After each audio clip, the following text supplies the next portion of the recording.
आपल्या प्रकरणाचे नाव आहे वर्गीकरण म्हणजेच क्लासिफिकेशन।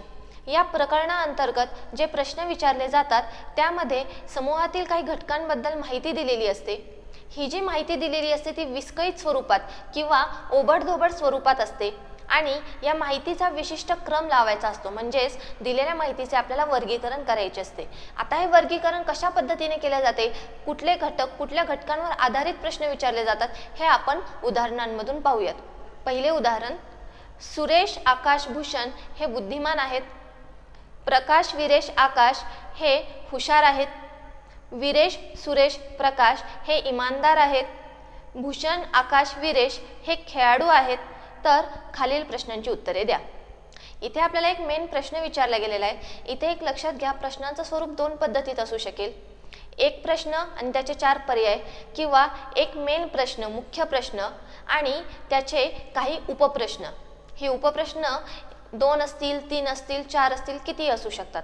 आता जो आपण प्रश्न पाहत आहोत हा दुसऱ्या कॅटेगरी मधला आहे, म्हणजेच मुख्य प्रश्न आणि त्याचे काही उपप्रश्न। मुख्य प्रश्नांमध्ये आपल्याला काही मित्रांची किंवा काही विद्यार्थ्यांची किंवा काही मुलांची माहिती दिलेली आहे। ती मुलं आहेत सुरेश आकाश भूषण प्रकाश आणि विरेश। त्यांच्यातले काही गुण दिलेले आहेत, ते गुण आहेत बुद्धिमान, हुशार, इमानदार आणि खेळाडू, आणि या माहितीच्या आधारे आपल्याला त्यांचं वर्गीकरण करायचे आहे। आता उपप्रश्न पाहण्याआधी आपण या माहितीच्या आधारे त्यांचे वर्गीकरण कशा प्रकारे करता येईल ते पाहूया। वर्गीकरण करताना आपण जो डाव्या बाजूचा स्तंभ आहे तिथे त्यांचे गुण लिहिणार आहोत। पहिला गुण आहे बुद्धिमान, दुसरा आहे हुशार, तिसरा आहे इमानदार आणि चौथा आहे खेळाडू। आणि जी आडवी रांग आहे तिथे आपण त्यांची नावे लिहिणार आहोत। पहिला आहे सुरेश, नंतर आकाश, भूषण, प्रकाश आणि विरेश। लक्षात घ्या, या नावांचा आणि त्या मुलांच्या गुणांचा क्रम कुठल्याही पद्धतीत असू शकतो। तर अशा पद्धतीने आपण स्तंभ आणि आडवी रांग केलेली आहे आणि त्यामध्ये आपण जो मुलगा जे काही त्याच्यात गुण आहेत त्या गुणांच्या पुढे त्यासाठी टिक मार्क करणार आहोत। म्हणजे सुरेश आकाश भूषण हे बुद्धिमान आहेत, म्हणजे बुद्धिमानच्या रांगेमध्ये सुरेश आकाश आणि भूषण यांच्या नावाच्या पुढे टिक मार्क येईल। अशाच पद्धतीने प्रकाश विरेश आकाश यांच्या सुद्धा नावाच्या पुढे टिक मार्क येईल। आणि आपल्याला जेव्हा आपण ही माहिती हिचं वर्गीकरण जेव्हा आपण करू तेव्हा आपल्याला अशा पद्धतीने मिळत आहे। पहिला जो कॉलम आहे सुरेशचा, सुरेश हा बुद्धिमान आहे आणि इमानदार आहे, आकाश हा बुद्धिमान आहे, हुशार आहे व खेळाडू आहे, भूषण हा बुद्धिमान आहे, हुशार नाहीये, इमानदारही नाहीये, मात्र तो खेळाडू आहे, आणि प्रकाश हा हुशार आणि इमानदार आहे, आणि विरेश हा हुशार इमानदार आणि खेळाडू आहे। तर अशा पद्धतीने ही माहिती मिळालेली आहे। आता आपण उपप्रश्न पाहूयात।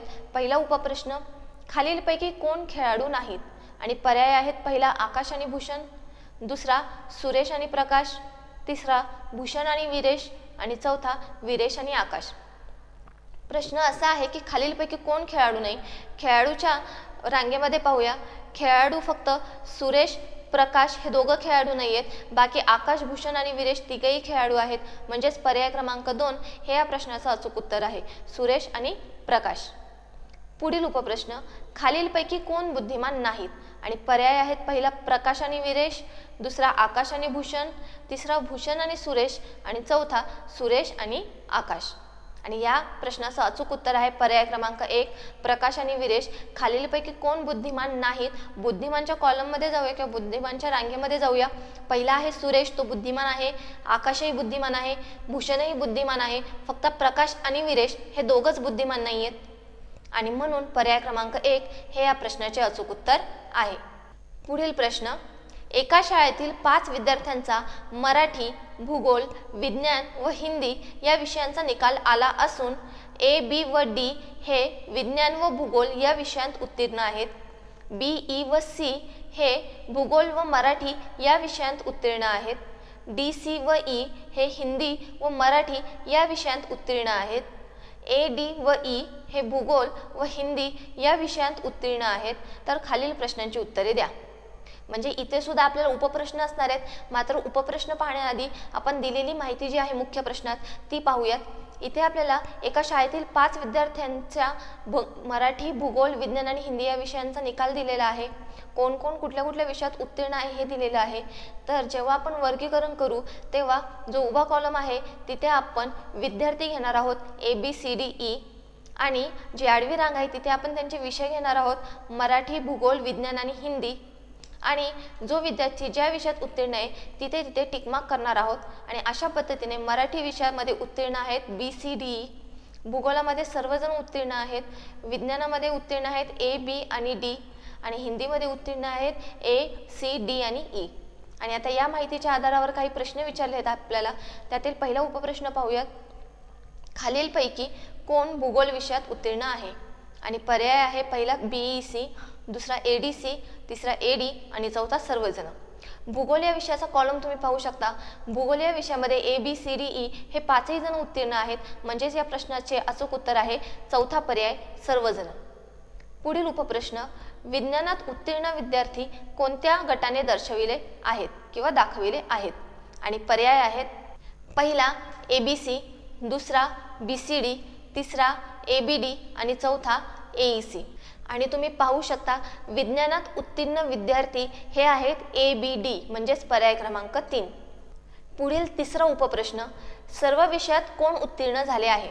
आणि पर्याय आहेत पहिला D, दुसरा B, तिसरा A आणि चौथा C. आणि सर्व विषयात उत्तीर्ण झालेला आहे D, म्हणून पर्याय क्रमांक 1 हे या प्रश्नाचे अचूक उत्तर आहे. पुढील उपप्रश्न. मराठीत उत्तीर्ण परंतु हिंदीत अनुत्तीर्ण कोण आहे? आणि पर्याय आहेत पहिला D, दुसरा B, तिसरा C आणि चौथा A. आणि असा एकच विद्यार्थी आहे, तो म्हणजे B. याचाच अर्थ पर्याय क्रमांक 2 हे या प्रश्नाचे अचूक उत्तर आहे. आणि पुढील उपप्रश्न आहे. C व E दोघेही कोणत्या विषयात अनुत्तीर्ण आहेत? पर्याय आहेत पहिला हिंदी, दुसरा मराठी, तिसरा विज्ञान आणि चौथा भूगोल. आणि तुम्ही पाहू शकता C आणि E दोघेही फक्त विज्ञान विषयामध्ये अनुत्तीर्ण आहेत, म्हणजेच पर्याय क्रमांक 3 हे या प्रश्नाचे अचूक उत्तर आहे. ह्या प्रश्नांमध्ये एक गोष्ट लक्षात घ्या. एकदा का तुम्ही मांडणी केली, एकदा का तुम्ही वर्गीकरण केले, तर जे उपप्रश्न विचारले आहेत त्यांची उत्तर अगदी सहजरित्या आपल्याला देता येतात. मात्र त्यासाठी ती माहिती व्यवस्थित समजून घेणं, तिचं वर्गीकरण व्यवस्थित करणं हे गरजेचं आहे. पुढील उदाहरण पाहूयात. खालील प्रत्येक प्रश्नात 1 आणि 2 असे निष्कर्ष दिले आहेत. दिलेल्या माहितीवरून कोणते निष्कर्ष निघतात हे ठरवा व त्यानंतर पुढील पर्यायांपैकी अचूक पर्याय निवडा. आणि पर्याय आहेत पहिला फक्त 1 हा निष्कर्ष निघतो, दुसरा पर्याय फक्त 2 हा निष्कर्ष निघतो, तिसरा पर्याय 1 व 2 हे दोन्ही निष्कर्ष निघतात आणि चौथा पर्याय 1 व 2 यापैकी कोणताही निष्कर्ष निघत नाही. म्हणजेच आपल्याला प्रश्न असा आहे की इथे आपल्याला काही पर्याय दिलेले आहेत आणि या पर्यायांच्या आधारे काही निष्कर्ष आपल्याला दिलेले आहेत. त्या निष्कर्षांमध्ये यापैकी कुठला पर्याय सूट होतोय किंवा कुठला पर्याय लागू होतोय ते आपल्याला पाहायचंय. आणि माहिती आपल्याला दिलेली आहे. त्यासाठी माहिती आहे 2 शहरांबद्दल. माहिती अशा पद्धतीने 2 शहरांबद्दल नमुना निवड करून खालील माहिती प्राप्त झालेली आहे. आणि माहिती अशा पद्धतीने 2 शहरं आहेत. पहिलं शहर आहे P, त्यामध्ये 50% पुरुष आहेत, 60% शाकाहारी आहेत आणि 40% शाकाहारी पुरुष आहेत. आणि दुसरं शहर आहे Q, त्याच्यामध्ये 70% पुरुष आहेत, 50% शाकाहारी आहेत आणि 40% शाकाहारी पुरुष आहेत. ही जी दिलेली माहिती आहे त्याच्यावरून काही निष्कर्ष काढलेले आहेत. ते निष्कर्ष आपण नंतर पाहणार आहोत. सुरुवातीला माहिती काय आहे आणि तिच्यावरून काय अनुमान निघते ते पाहूयात. माहिती पाहूयात पहिल्यांदा P या शहराची.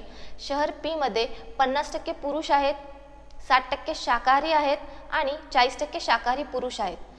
म्हणजेच जे 50% पुरुष आहेत आणि 60% शाकाहारी आहेत आणि 40% जे शाकाहारी पुरुष आहेत, ते जे 40% शाकाहारी पुरुष आहेत हे त्या 60%पैकीच आहेत.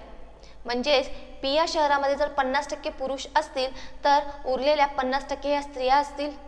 60% जर शाकाहारी असतील, इथे एक मात्र लक्षात घ्या, शाकाहारी म्हणजे पुरुष आणि स्त्रिया दोघंही शाकाहारी आहेत. जर 60% शाकाहारी असतील तर उरलेले 40% मांसाहारी असतील. आणि जर 40% शाकाहारी पुरुष असतील तर 20% शाकाहारी स्त्रिया असतील, कारण शाकाहारी लोकांचं प्रमाण आहे 60%. पैकी 40% जर शाकाहारी पुरुष असतील तर उरलेल्या 20% या शाकाहारी स्त्रिया असतील. यावरून असं अनुमान निघते की जर 50% पुरुष असतील आणि त्यापैकी 40% जर शाकाहारी पुरुष असतील तर उरलेले जे 10% आहेत ते नक्कीच मांसाहारी पुरुष असतील. आणि जर 50% स्त्रिया आहेत आणि त्याच्यापैकी 20% जर शाकाहारी स्त्रिया असतील तर उरलेल्या ज्या 30% आहेत त्या मांसाहारी स्त्रिया असतील. ही झाली P शहराची माहिती. आता आपण Q या शहराकडे जाऊया.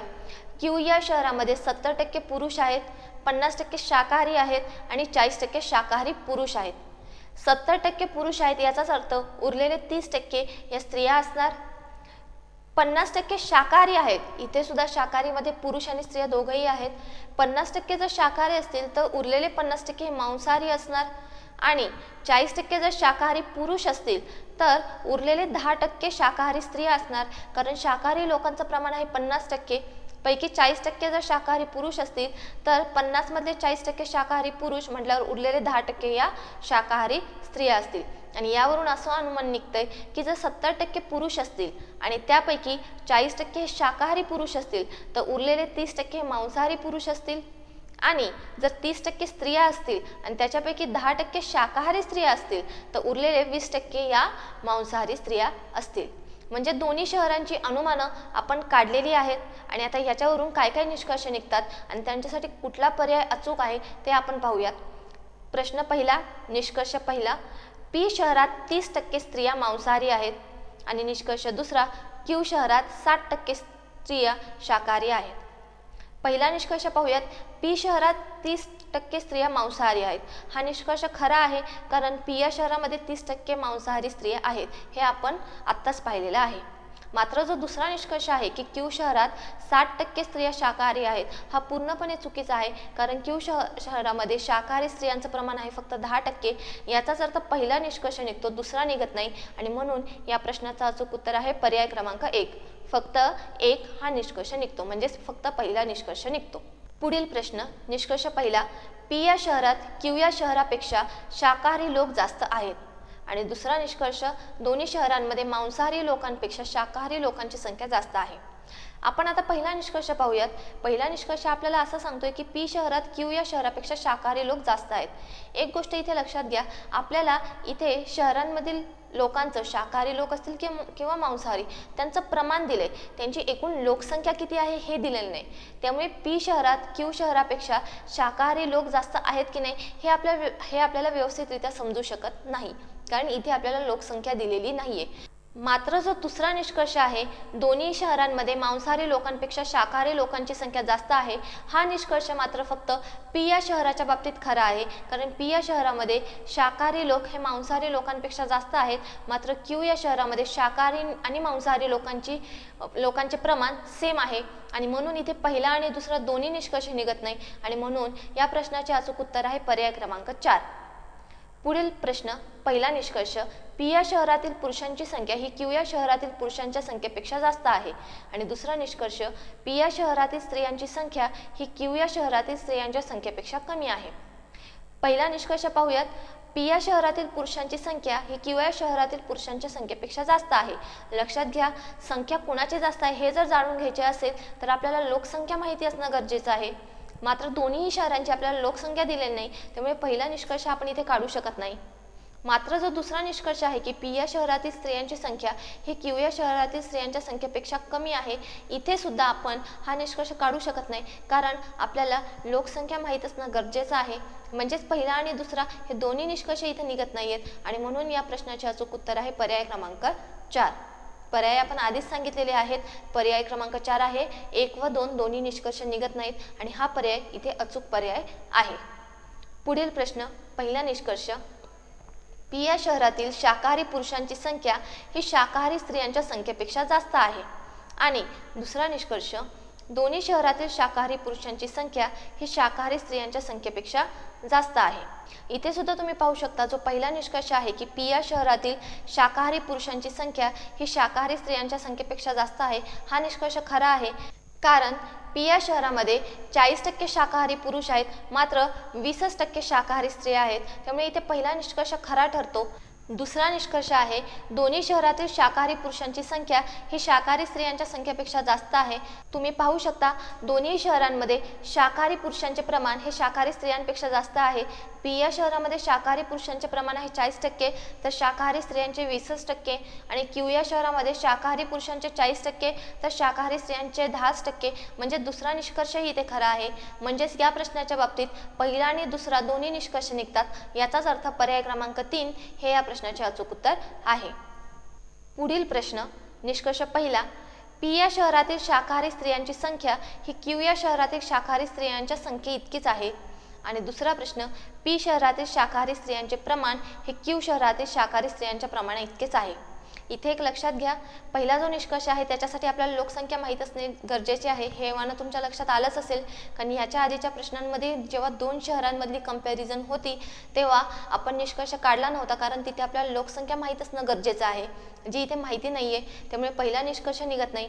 दुसरा निष्कर्ष असा आहे, पी शहरातील शाकाहारी स्त्रियांचे प्रमाण हे क्यू शहरातील शाकाहारी स्त्रियांच्या प्रमाणा इतकेच आहे.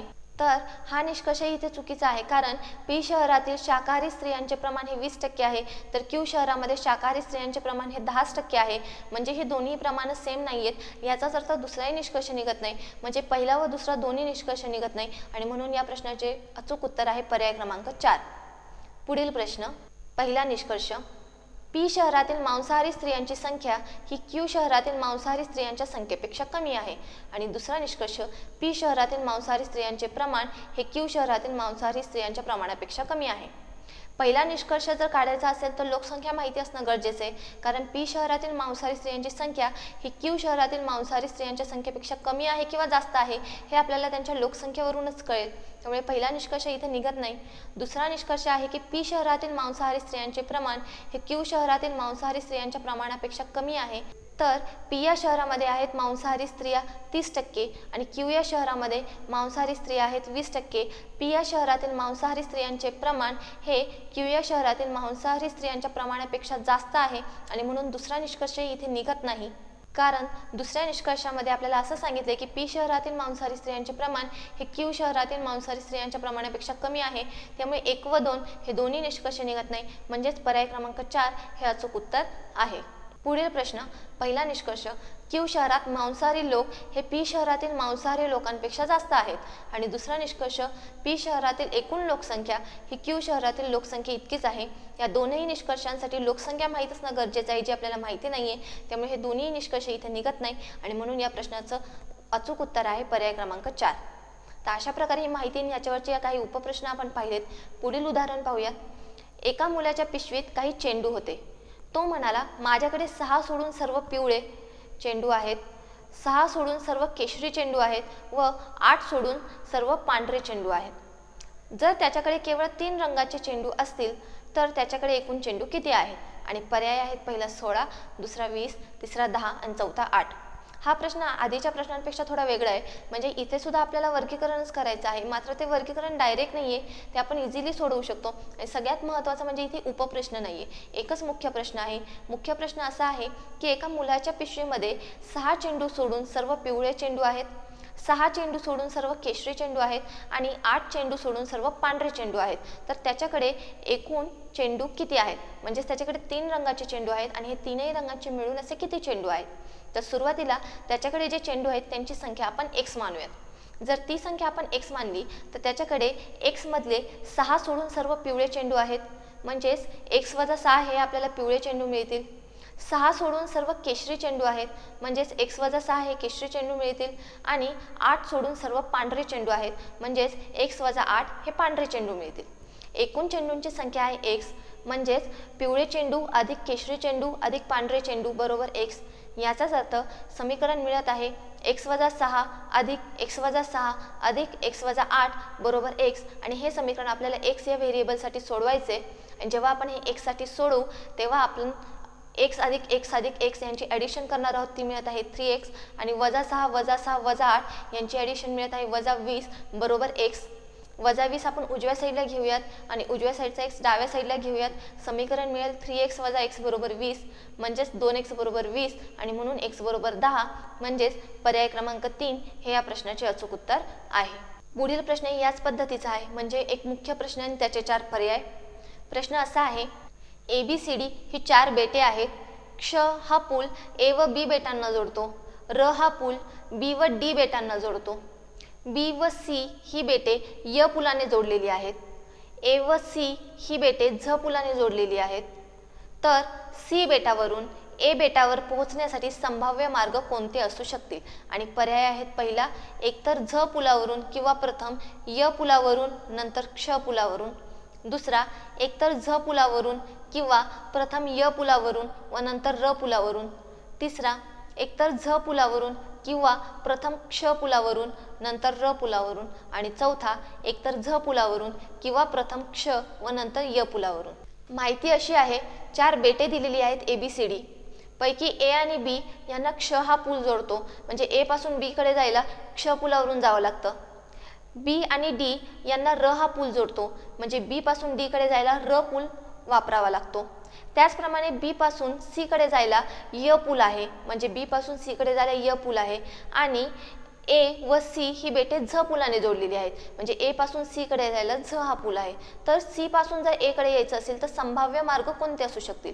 तर आपण जी डायग्राम काढलेली आहे, जी आकृती काढली असेल, तिच्यावरून तुमच्या लक्षात आलंच असेल की सी पासून जर ए कडे यायचं असेल तर 2 मार्ग आहेत.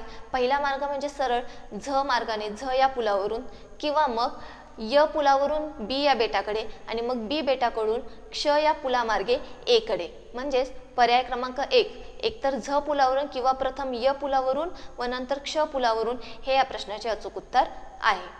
एका टेबलजवळ काही बॅडमिंटनपटू, काही फुटबॉलपटू व काही टेनिसपटू होते. बॅडमिंटन व टेनिसपटूंची एकूण संख्या 9, फुटबॉलपटू आणि टेनिसपटूंची एकूण संख्या 10 आणि बॅडमिंटनपटू आणि फुटबॉलपटूंची एकूण संख्या 11 होती. तर टेबलजवळ फुटबॉलपटूंची संख्या किती होती? आणि पर्याय आहेत, पहिला 6, दुसरा 5, तिसरा 4 आणि चौथा 8. उदाहरण पाहूयात. दिलेली माहिती अशी आहे की एका टेबलजवळ काही बॅडमिंटन, काही फुटबॉल व काही टेनिसपटू आहेत. याच्यापैकी बॅडमिंटन आणि टेनिसपटूंची एकूण संख्या आहे 9. त्याचप्रमाणे फुटबॉल आणि टेनिसपटू यांची एकूण संख्या आहे 10 आणि बॅडमिंटनपटू आणि फुटबॉलपटू यांची एकूण संख्या आहे 11. म्हणजेच बॅडमिंटन अधिक टेनिसपटू बरोबर 9, फुटबॉल अधिक टेनिसपटू बरोबर 10 आणि बॅडमिंटन अधिक फुटबॉलपटू बरोबर 11 अशी समीकरणं मिळत आहेत. पहिल्याला आपण 1, 2, 3 अशा पद्धतीने तिन्हींना आपण नोटेशन करूयात आणि ही जी समीकरणं मिळाली यांची बेरीज घेऊयात. म्हणजे आपल्याला बॅडमिंटनपटू हा 2 वेळा, म्हणजे 2 वेळा बॅडमिंटनपटू अधिक 2 वेळा टेनिसपटू अधिक 2 वेळा फुटबॉलपटू बरोबर 9 अधिक 10 अधिक 11 हे समीकरण मिळेल. जेव्हा हे समीकरण आपण सॉल्व करू तेव्हा आपल्याला असं मिळत आहे की बॅडमिंटन अधिक टेनिसपटू अधिक फुटबॉलपटू बरोबर 15. आपल्याला संख्या काढायची आहे फुटबॉलपटूंची. त्यासाठी आपण बॅडमिंटन आणि टेनिसपटू यांची जी बेरीज दिलेली आहे 9, ती 9 ही बेरीज 15 कडे शिफ्ट करणार आहोत. म्हणजेच आपल्याला मिळेल फुटबॉलपटू बरोबर 15 वजा 9. याचाच अर्थ फुटबॉलपटू बरोबर 6. म्हणजेच पर्याय क्रमांक 1 हे या प्रश्नाचे अचूक उत्तर आहे. पुढील प्रश्न. सुदन आणि रोहित एकाच हॉकी टीममध्ये आहेत. पार्थने रोहितला बॅडमिंटनमध्ये हरवले, परंतु तो टेनिसमध्ये सचिनकडून हरला. नितीन राहुल बरोबर फुटबॉल टीममध्ये आणि सचिन बरोबर हॉकी टीममध्ये खेळतो. रोहितने सचिनला बुद्धिबळामध्ये हरवले. जे क्रिकेट खेळतात ते बॅडमिंटन, व्हॉलीबॉल आणि टेनिस खेळत नाहीत. सुदन आणि पार्थ बास्केटबॉलच्या प्रतिस्पर्धी टीममध्ये आहेत. नितीन व राहुल हे क्रिकेट खेळतात. जी मुले बुद्धिबळ खेळतात ती फुटबॉल, बास्केटबॉल किंवा व्हॉलीबॉल खेळत नाहीत. सुदन आणि पार्थ व्हॉलीबॉल टीममध्ये एकत्र खेळतात. जी मुले फुटबॉल खेळतात ती मुले हॉकी सुद्धा खेळतात. तर खालील प्रश्नांची उत्तरे द्या.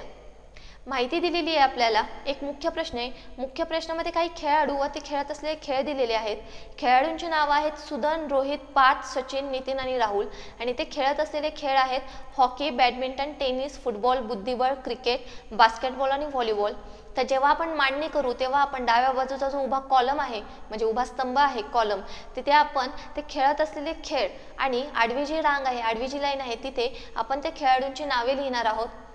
खेळ अशा पद्धतीने आहेत हॉकी, बॅडमिंटन, टेनिस, फुटबॉल, बुद्धिबळ, क्रिकेट, बास्केटबॉल आणि व्हॉलीबॉल आणि खेळाडू अशा पद्धतीने आहेत सुदन, रोहित, पार्थ, सचिन, नितीन आणि राहुल. आणि त्यांची जी माहिती दिलेली आहे ती माहिती आपण त्याच्यात भरणार आहोत. सुदन हा हॉकी, बास्केटबॉल आणि व्हॉलीबॉल खेळतो. रोहित हा हॉकी, बॅडमिंटन, बुद्धिबळ खेळतो. पार्थ हा बॅडमिंटन, टेनिस, बास्केटबॉल आणि व्हॉलीबॉल खेळतो. सचिन हा हॉकी, टेनिस आणि बुद्धिबळ खेळतो. नितीन हा हॉकी, फुटबॉल आणि क्रिकेट खेळतो आणि राहुल हा हॉकी, फुटबॉल आणि क्रिकेट खेळतो. मात्र इथे एक गोष्ट लक्षात घ्या, जे क्रिकेट खेळतात ते बॅडमिंटन, व्हॉलीबॉल आणि टेनिस खेळत नाहीत. क्रिकेट दोघंच जण खेळतात, ते म्हणजे नितीन आणि राहुल, आणि त्यामुळे नितीन आणि राहुल बॅडमिंटन, व्हॉलीबॉल आणि टेनिस खेळत नाहीत. जी मुले बुद्धिबळ खेळतात ती फुटबॉल, बास्केटबॉल किंवा व्हॉलीबॉल खेळत नाहीत. बुद्धिबळ खेळणारे दोघेच आहेत रोहित आणि सचिन, आणि त्याच्यामुळे हे दोघे पण फुटबॉल, बास्केटबॉल किंवा व्हॉलीबॉल खेळत नाहीत. म्हणजेच तिथे जे क्रॉसची साईन्स आलेली आहेत ती त्यासाठी आहेत की ते जे 2 खेळाडू आहेत जे दोघं क्रिकेट खेळतात किंवा जी दोघं बुद्धिबळ खेळतात क्रिकेट खेळणारे बॅडमिंटन, व्हॉलीबॉल आणि टेनिस खेळत नाही, म्हणून त्यांच्या कॉलममध्ये आपण क्रॉस आणलेला आहे. आणि बुद्धिबळ खेळणारे फुटबॉल, बास्केटबॉल आणि व्हॉलीबॉल खेळत नाही, म्हणून त्यांच्या कॉलममध्ये आपण फुलीचं चिन्ह किंवा क्रॉस चिन्ह आणलेलं आहे. आता ही झाली त्यांची माहिती. याच्यावर काही उपप्रश्न आहेत ते पाहूयात. पहिला उपप्रश्न, फुटबॉल न खेळणाऱ्या मुलांची नावे सांगा. आणि पर्याय आहेत, पहिला सचिन आणि नितीन, दुसरा रोहित आणि राहुल, तिसरा रोहित आणि सचिन आणि चौथा रोहित आणि नितीन. आणि फुटबॉल न खेळणाऱ्या मुलांची नावं आहेत रोहित आणि सचिन, म्हणजेच पर्याय क्रमांक 3. पुढील उपप्रश्न, हॉकी आणि टेनिस हे दोन्ही खेळ खेळणारा मुलगा कोण आहे. पर्याय आहेत, पहिला सचिन, दुसरा रोहित, तिसरा राहुल आणि चौथा पार्थ. आणि उत्तर आहे सचिन, कारण सचिन हॉकी आणि टेनिस हे दोन्ही खेळ खेळतो. पुढील उपप्रश्न, कोणता खेळ सर्वात जास्त मुले खेळतात. पर्याय आहेत, पहिला क्रिकेट, दुसरा हॉकी, तिसरा फुटबॉल आणि चौथा बॅडमिंटन. आणि सर्वात जास्त खेळला जाणारा खेळ आहे हॉकी, कारण हॉकी सुदन, रोहित, सचिन, नितीन आणि राहुल हे 5ही जण खेळतात, म्हणजे 5 सोडून सर्वजण हॉकी खेळतात. आणि म्हणून सर्वात जास्त खेळला जाणारा खेळ आहे हॉकी, म्हणजेच पर्याय क्रमांक 2. पुढील प्रश्न, कोण सर्वात जास्त प्रकारचे खेळ खेळतो. पर्याय आहेत, पहिला राहुल, दुसरा रोहित, तिसरा पार्थ आणि चौथा नितीन. आणि तुम्ही पाहू शकता सर्व प्रकारचे खेळ किंवा जास्त प्रकारचे खेळ हा फक्त पार्थ खेळतो. पार्थ हा बॅडमिंटन, टेनिस, बास्केटबॉल आणि व्हॉलीबॉल हे 4ही खेळ खेळतो. इतर खेळाडू मात्र 2 किंवा 3 खेळ खेळतात. आणि म्हणून या प्रश्नाचे अचूक उत्तर आहे पर्याय क्रमांक 3, पार्थ. पुढील प्रश्न, कोणता मुलगा बॅडमिंटन व हॉकी हे दोन्ही खेळ खेळतो. आणि पर्याय आहेत, पहिला सचिन, दुसरा रोहित, तिसरा सुदन व चौथा पार्थ. आणि बॅडमिंटन आणि हॉकी हे दोन्ही खेळ खेळणारा एकच मुलगा आहे, तो म्हणजे रोहित, म्हणजेच पर्याय क्रमांक 2 हे या प्रश्नाचे अचूक उत्तर आहे. पुढील प्रश्न, अ, ब, क, ड हे 4 खेळाडू असून प्रत्येकाकडे 4 कार्ड्स आहेत. प्रत्येक खेळाडूकडे एक्का, राजा, राणी आणि गुलाम आहेत. प्रत्येकाकडे सर्व प्रकारचे पत्ते म्हणजेच इस्पीक, बदाम, किलवर आणि चौकट आहेत. पहिलं, 1, अ जवळ इस्पीकचा एक्का आणि चौकट राणी आहे. 2, ब जवळ किलवरचा एक्का आणि चौकट राजा आहे. 3, क जवळ किलवर राणी आणि इस्पीक राजा आहे. आणि 4, ड जवळ किलवरचा गुलाम आहे. तर यावरून खालील प्रश्नांची उत्तरे द्या. सुरुवातीला मांडणी पाहूयात. अ, ब कडे हे 4 खेळाडू आहेत. हे 4ही खेळाडू पत्ते खेळतात. त्यांच्याकडे एक्का, राजा, राणी, गुलाम आणि इस्पीक, बदाम, किलवर आणि चौकट हे सर्व प्रकारचे पत्ते आहेत. मात्र अ जवळ इस्पीकचा एक्का आणि चौकट राणी आहे. ब जवळ किलवरचा एक्का आणि चौकट राजा आहे. क जवळ किलवर राणी आणि इस्पीक राजा आहे. आणि ड जवळ किलवरचा गुलाम आहे. तर आपण मांडणी अशा पद्धतीने करणार आहोत. जो उभा कॉलम आहे तिथे एक्का, राजा, राणी आणि गुलाम, आणि जी आडवी लाईन आहे तिथे इस्पीक, बदाम, किलवर आणि चौकट हे पत्ते घेणार आहोत. सुरुवात करूयात अ पासून. अ जवळ इस्पीकचा एक्का आणि चौकट राणी आहे, म्हणजे अ ची पोझिशन इस्पीकचा एक्का आणि चौकट राणी यांच्या कॉलममध्ये येईल. त्याचप्रमाणे ब जवळ किलवरचा एक्का आणि चौकट राजा आहे. ब ची पोझिशन ही किलवरचा एक्का आणि चौकट राजा यांच्या जागी येईल. क जवळ किलवर राणी आणि इस्पीक राजा आणि ड जवळ किलवरचा गुलाम आहे. तुम्ही जो चार्ट किंवा जी मांडणी पाहत आहात त्याच्यामध्ये काही अक्षर आहेत ज्यांना चौकोन केलेली आहेत. जी चौकोन केलेली अक्षर आहेत ती अक्षरं आपण आणणार आहोत. म्हणजे आपण शोधून काढणार आहोत की प्रत्येकाजवळ कुठले कुठले 4 पत्ते आहेत ते. आणि ज्या अक्षरांना चौकट नाही तो डेटा किंवा ती जी अक्षर आहेत ती म्हणजे त्यांनी दिलेली माहिती आहे की अ जवळ कुठला पत्ता आहे किंवा ब जवळ कुठला पत्ता आहे, आणि म्हणून त्या अक्षरांना आपण चौकट केलेली नाही. तसेच या चौकटीच्या वर काही नंबर आहेत. ते नंबर म्हणजे आपण पहिल्यांदा कुठला खेळाडू कुठल्या पत्त्याजवळ आहे किंवा कुठल्या खेळाडूजवळ कुठला पत्ता आहे ते आपण सिक्वेन्शियली कसं गेलेलो आहे ते सांगण्यासाठी आहे. म्हणजे सुरुवात करणार आहोत आपण किलवर पासून. किलवरचा कॉलम तुम्ही पाहू शकता. किलवरचा एक्का आहे ब कडे, किलवरची राणी आहे क कडे, गुलाम आहे ड कडे, आणि याचाच अर्थ किलवरचा राजा असणार आहे अ कडे. कारण किलवरचा प्रत्येक पत्ता हा एकेकाकडे असणार आहे, कारण प्रत्येकाकडे 4 पत्ते आहेत. त्यामुळे जर किलवरचा एक्का ब कडे असेल, राणी क कडे, गुलाम ड कडे, तर राजा येईल अ कडे. आता आपण जाऊया अ या खेळाडूकडे. अ कडे इस्पीकचा एक्का आहे, किलवरचा राजा आहे, चौकटची राणी आहे, मात्र त्याच्याकडे चौथा पत्ता नाहीये, तो म्हणजे बदामचा, आणि बदामचा फक्त गुलाम शिल्लक आहे. याचाच अर्थ बदामचा गुलाम हा अ कडे असणार आहे. म्हणजेच सुरुवातीला आपण अ ची पोझिशन किलवरच्या कॉलममध्ये केली, ती अ ची पहिली पोझिशन होती म्हणून त्याला आपण 1 क्रमांक दिलेला आहे. आणि दुसरी अ ची पोझिशन आहे बदामच्या गुलामकडे, म्हणजेच तिथे आपण अ हे अक्षर लिहून वरती त्याला 2 हे क्रमांकन दिले. ते अशासाठी दिलेले आहे की आपण अ ची पोझिशन दुसऱ्यांदा प्लेस केलेली आहे. लक्षात घ्या, सिक्वेन्स चेंज होऊ शकतो. पण तुम्हाला तो लक्षात यावा म्हणून ते क्रमांकन देण्यात आलेलं आहे. तुम्ही जर सिक्वेन्स बदलला तरी सुद्धा चालू शकतो. म्हणजे एखादं अक्षर जे आपण नंतर घेणार आहे ते कदाचित तुम्ही आधी प्लेस करू शकाल. ते तुमच्या समजण्याच्या कॅपॅसिटीवर डिपेंड आहे. पुढे जाऊया आपण ब या खेळाडूकडे. ब कडे किलवरचा एक्का आहे आणि चौकटचा राजा आहे. त्याच्याकडे बदाम आणि इस्पिकचा पत्ता नाहीये आणि त्याच्यामुळे त्याच्याकडे येणार आहे बदामची राणी आणि इस्पिकचा गुलाम. लक्षात घ्या, बदामचे जर एक्का आणि राजा ह्याच्यापैकी एखादा जर बाकी असेल राणी बरोबरच, तर ब कडे किलवरचा एक्का आणि चौकटचा राजा ऑलरेडी आहे. त्याच्यामुळे त्याच्याकडे पुन्हा एक्का किंवा राजा येणार नाही, तर त्याच्याकडे बदामची राणी येईल आणि इस्पिकचा गुलाम येईल. पुढे जाऊयात इस्पिकच्या कॉलमकडे. इस्पिकच्या कॉलममध्ये इस्पिकचा एक्का आहे अ कडे, राजा आहे क कडे, गुलाम आहे ब कडे आणि म्हणून इस्पिकची राणी येईल ड कडे. म्हणजे ड ची पोझिशन सुद्धा आपण घेतलेली आहे. आता जाऊया आपण ड या खेळाडूकडे. ड कडे इस्पिकची राणी आहे, किलवरचा गुलाम आहे, मात्र त्याच्याकडे चौकट आणि बदाम याच्यापैकी कुठलाच पत्ता नाहीये आणि म्हणून त्याच्याकडे येईल चौकटचा एक्का आणि बदामचा राजा. लक्षात घ्या, जे आधीचे पत्ते आहेत राणी आणि गुलाम हे रिपीट होणार नाहीत. म्हणजे जर चौकटचा गुलाम आणि एक्का दोन्ही बाकी असेल तर ड कडे चौकटचा एक्काच येईल, कारण ड कडे ऑलरेडी किलवरचा गुलाम आहे. हे लक्षात ठेवा. प्रत्येक खेळाडूकडे 4 कार्ड्स आहेत. पुढे जाऊया चौकटच्या कॉलमकडे. चौकटचा एक्का आहे ड कडे, चौकटचा राजा आहे ब कडे, राणी आहे अ कडे आणि म्हणून चौकटचा गुलाम येईल क कडे. तर अशा पद्धतीने आपण सर्व खेळाडू व त्यांच्याकडे असलेले पत्ते हे मिळवलेले आहेत, त्यांच्याकडे असणारे कार्ड्स हे मिळवलेले आहेत. आणि आता आपण उपप्रश्न पाहणार आहोत. पहिला उपप्रश्न आहे, चौकटचा एक्का कोणाकडे आहे? आणि पर्याय आहेत, पहिला अ, दुसरा ब, तिसरा क आणि चौथा ड. आणि तुमच्या मांडणीवरून लक्षात आलंच असेल की चौकटचा एक्का आहे ड कडे, म्हणजेच पर्याय क्रमांक 4. दुसरा उपप्रश्न, बदामचा गुलाम कोणाकडे आहे? पर्याय आहेत, पहिला अ, दुसरा ब, तिसरा क आणि चौथा ड. आणि बदामचा गुलाम आहे अ कडे, म्हणजेच पर्याय नंबर 1 कडे. तिसरा उपप्रश्न, इस्पिकची राणी कोणाकडे आहे? आणि पर्याय आहेत, पहिला अ, दुसरा ब, तिसरा क आणि चौथा ड. आणि इस्पिकची राणी आहे ड कडे, म्हणजेच चौथा पर्याय हे या प्रश्नाचे अचूक उत्तर आहे. पुढील उपप्रश्न, क कडे खालीलपैकी कोणता पत्ता आहे? पर्याय पहिला बदाम एक्का, दुसरा इस्पिक गुलाम, तिसरा बदाम राजा आणि चौथा इस्पिक राणी. आणि तुम्ही मांडणीमध्ये पाहू शकता क कडे आहे बदामचा एक्का, म्हणजेच पर्याय क्रमांक 1. आणि पुढील 5वा उपप्रश्न, ड कडे खालीलपैकी कोणता पत्ता आहे? आणि पर्याय आहेत, पहिला बदाम एक्का, दुसरा बदाम राणी, तिसरा बदाम राजा आणि चौथा किलवर एक्का. आणि ड कडे आहे या 4 पत्त्यांपैकी एकच पत्ता, तो म्हणजे बदाम राजा. याचाच अर्थ पर्याय क्रमांक 3 हे या प्रश्नाचे अचूक उत्तर आहे.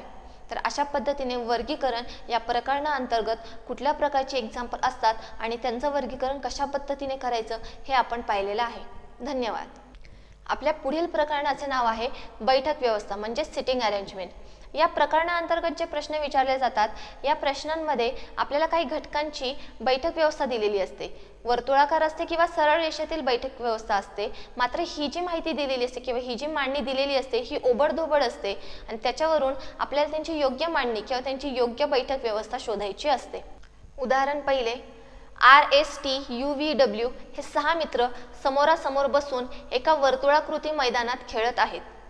अ, V हा U च्या डाव्या बाजूस आहे, ब, T हा R आणि S च्या मध्ये आहे, क, W हा V आणि R च्या मध्ये आहे. तर यावरून S च्या डाव्या बाजूला कोण आहे? आणि पर्याय आहेत, पहिला R, दुसरा T, तिसरा U आणि चौथा V. बैठक व्यवस्था जेव्हा आपण लक्षात घेऊ तेव्हा एक गोष्ट आपल्या लक्षात येणं गरजेचं आहे, ती म्हणजे ज्या दिलेल्या व्यक्ती आहेत त्यांची डावी आणि उजवी बाजू. या माहितीमध्ये आपल्याला 6 मित्र दिलेले आहेत. 6 मित्र आहेत RSTUVW. हे सर्व वर्तुळाकार रचनेत आहेत आणि त्यांची तोंडे समोरासमोर आहेत, म्हणजे समोरासमोर ते बसले आहेत. याचाच अर्थ एकाची जी उजवी बाजू असणार ती दुसऱ्याची डावी बाजू असणार आणि जी दुसऱ्याची डावी बाजू असणार ती पहिल्याची उजवी बाजू असणार. म्हणजेच वर्तुळाकार रचना आहे आणि त्यांची तोंडे समोरासमोर आहेत. याचाच अर्थ त्यांची तोंडे ही वर्तुळाच्या केंद्रस्थानी आहेत. आणि ही बैठक व्यवस्था किंवा त्यांची डावी आणि उजवी बाजू लक्षात घेऊन आपल्याला त्यांची बैठक व्यवस्था करायची आहे, त्यांची सिटिंग अरेंजमेंट करायची आहे.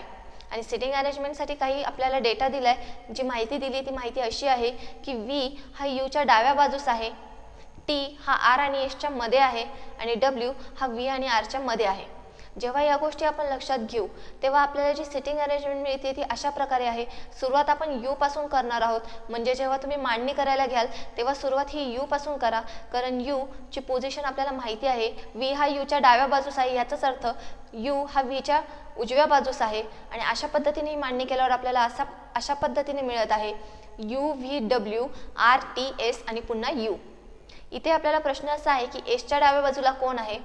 एस याची डावी बाजू वरच्या साईडला आहे आणि उजवी बाजू खालच्या साईडला आहे, कारण एसचं तोंड वर्तुळाच्या सेंटरला आहे, म्हणजे त्या सर्कलच्या सेंटरला आहे.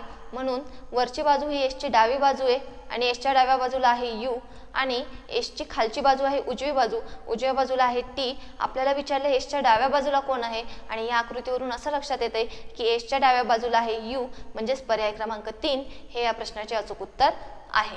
पुढील प्रश्न, ए बी सी डी आणि ई बसच्या रांगेत उभे आहेत. बी मध्यभागी उभा आहे, सी हा डीच्या पुढे नाही आणि ए हा ईच्या मागे नाही. जर ए हा सीच्या मागे असेल तर दोन्ही टोकांना कोण आहे. आणि पर्याय आहेत, पहिला डी आणि ई, दुसरा डी आणि ए, तिसरा सी आणि ए आणि चौथा ए आणि ई. माहिती अशी दिलेली आहे आपल्याला, 5 जणांची सिटिंग अरेंजमेंट आहे बसमध्ये. बसच्या रांगेत उभे आहेत ते 5 जण आहेत A B C D E. ज्याच्यामध्ये असं दिले की बी हा मध्यभागी आहे. बी जर मध्यभागी असेल तर बीच्या वर कोणीतरी असेल आणि खाली कोणीतरी असेल, किंवा बाजूला दोघं जण असतील. एक लक्षात घ्या, जेव्हा मी आता इथे बसच्या रांगेमधली त्यांची अरेंजमेंट करत आहे तेव्हा मी असं ॲज्युम करते की त्यांची तोंडे ही माझ्याकडे आहेत, म्हणजेच त्यांची तोंडे ही दक्षिणेकडे आहेत. याचाच अर्थ जी माझी उजवी बाजू आहे ती त्यांची डावी बाजू आहे, आणि जी माझी डावी बाजू आहे ती त्यांची उजवी बाजू आहे. खरं इथं आपल्याला उजवी आणि डावी बाजू लक्षात घ्यायची गरज नाहीये, तरी सुद्धा आपण ती घेणार आहोत. तर बी हा मध्यभागी उभा आहे, बीची पोझिशन आपण मार्क केलेली आहे. पुढे असं दिलेलं आहे सी हा डीच्या पुढे नाही आणि ए हा ईच्या मागे नाही. त्याचप्रमाणे जर ए हा सीच्या मागे असेल तर दोन्ही टोकांना कोण असेल. जेव्हा ही बैठक व्यवस्था आपण करू तेव्हा आपल्या असं लक्षात येते, बैठक व्यवस्था खालून म्हणजेच आपल्यापासून जर सुरू केली तर अशा पद्धतीने आहे डी सी बी ए ई, आणि दोन्ही टोकांना आहेत ई आणि डी, म्हणजेच पर्याय क्रमांक 1 डी आणि ई हे या प्रश्नाचे अचूक उत्तर आहे. पुढे पाहूयात पुढचा प्रश्न. 5 व्यक्ती एका रांगेत उभा आहेत. एका टोकाला उभ्या असलेल्या 2 व्यक्तींपैकी एक प्रोफेसर आणि दुसरी उद्योजक आहे. विद्यार्थ्याच्या उजवीकडे डॉक्टर उभा आहे. उद्योजकाच्या डावीकडे इंजिनियर उभा आहे. विद्यार्थी प्रोफेसर आणि डॉक्टर यांच्या मध्ये उभा आहे. डावीकडून मोजताना डॉक्टर कोणत्या स्थानावर उभा आहे. आणि पर्याय आहेत, पहिला पहिल्या, दुसरा दुसऱ्या, तिसरा तिसऱ्या आणि चौथा पाचव्या. दिलेली माहिती अशी आहे, 5 व्यक्तींची माहिती आहे. 5 व्यक्ती आहेत, प्रोफेसर, विद्यार्थी, डॉक्टर, इंजिनियर आणि उद्योजक. त्याच्यामध्ये असं सांगितलंय की प्रोफेसर आणि उद्योजक 2 टोकाला उभे आहेत. विद्यार्थ्याच्या उजवीकडे डॉक्टर आहे, उद्योजकाच्या डावीकडे इंजिनियर आहे आणि विद्यार्थी हा प्रोफेसर आणि डॉक्टर यांच्या मध्ये उभा आहे. आणि जर आपण ही मांडणी केली तर डावीकडून मोजताना डॉक्टर कोणत्या स्थानावर उभा आहे. एक लक्षात घ्या, जेव्हा मी यांची मांडणी करते तेव्हा मी असं ॲज्युम करते की त्यांची तोंड ही पूर्वेकडे आहेत. पूर्वेकडे असल्यामुळे जी त्यांची खालची बाजू आहे, म्हणजे जी आपल्याकडील बाजू आहे ती त्यांची झाली उजवी बाजू, आणि जी आपल्या समोरील बाजू आहे ती झाली त्यांची डावी बाजू. क्रम अशा पद्धतीने आहे, खालून उद्योजक, इंजिनियर, डॉक्टर, विद्यार्थी आणि प्रोफेसर. आणि आपल्याला असं विचारलंय की डावीकडून मोजताना डॉक्टर कोणत्या स्थानावर उभा आहे. तर डावीकडून मोजताना म्हणजेच वरच्या बाजूने मोजताना डॉक्टर आहे 3ऱ्या नंबरच्या स्थानावर. ॲक्च्युअली तुम्ही ह्या मांडणीमध्ये पाहू शकता, तुम्ही कुठल्याही बाजूने गेले तरी डॉक्टर हा 3ऱ्याच नंबरवर येणार आहे, कारण डॉक्टर हा बरोबर मध्यभागी आहे. आणि म्हणून या प्रश्नाचे अचूक उत्तर आहे पर्याय क्रमांक 3. पुढील प्रश्न. P Q R S T व यू हे 6 मित्र उत्तरेकडे तोंड करून एका रांगेत बसले आहेत. आर हा पी आणि टी यांच्या मध्ये बसला आहे. एस रांगेच्या टोकाला बसलेला नाही. क्यू हा टीच्या त्वरित उजवीकडे बसलेला आहे. यू हा उजव्या टोकाला बसलेला नाही. आणि या दिलेल्या माहितीवरून खालील प्रश्नांची उत्तरे द्या. सुरुवातीला माहिती पाहूयात काय आहे. मांडणी करणार आहोत P Q R S T आणि यू या 6 मित्रांची. त्यांची सगळ्यांची तोंड उत्तरेकडे आहेत. याचाच अर्थ जी आपली उजवी बाजू आहे ती त्यांची उजवी बाजू, जी आपली डावी बाजू आहे ती त्यांची डावी बाजू. दिलेली माहिती अशी आहे की आर हा पी आणि टी यांच्या मध्ये आहे. एस रांगेच्या टोकाला नाहीये. क्यू हा टीच्या त्वरित उजवीकडे आहे आणि यू हा उजव्या टोकाला बसलेला नाही. ही जर माहिती आपण वापरली तर आपल्याला क्रम अशा प्रकारे मिळतोय. आपण उजवीकडून सुरुवात करूयात. Q T R P S U. अशा पद्धतीने यांची मांडणी आहे आणि ह्याच्यावर आधारित काही उपप्रश्न आहेत ते उपप्रश्न पाहूया। पहिला उपप्रश्न आहे एसच्या उजवीकडे किती व्यक्ती बसलेले आहेत आणि पर्याय आहेत पहिला 1, दुसरा 2, तिसरा 3, चौथा 4 आणि पाचवा यापैकी नाही।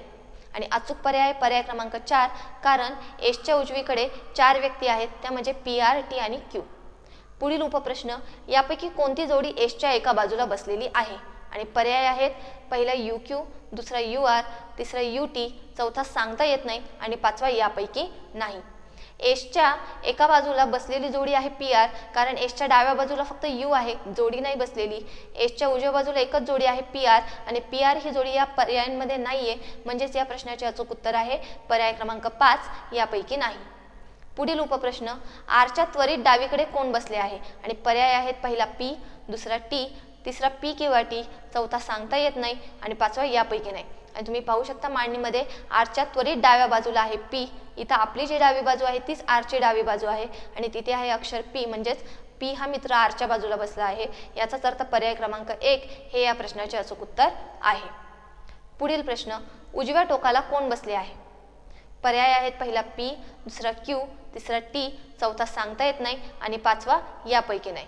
आणि उजव्या टोकाला बसलेला आहे Q, म्हणजेच पर्याय क्रमांक 2। पुढील उदाहरण AP, M, Q, R व N या 6 मुलांचे 3-3च्या संख्येचे 2 गट केलेले आहेत। ही मुले 2 रांगेत अशा प्रकारे उभी केली आहेत की एका रांगेतील मुलगा दुसऱ्या रांगेतील मुलाच्या बरोबर समोर उभा आहे। Q हा रांगेच्या कोणत्याही टोकाला नसून तो Rच्या उजवीकडे आहे। R हा Mच्या बरोबर समोर उभा आहे। N हा Pच्या डावीकडे आहे। P हा Qच्या बरोबर समोर आहे।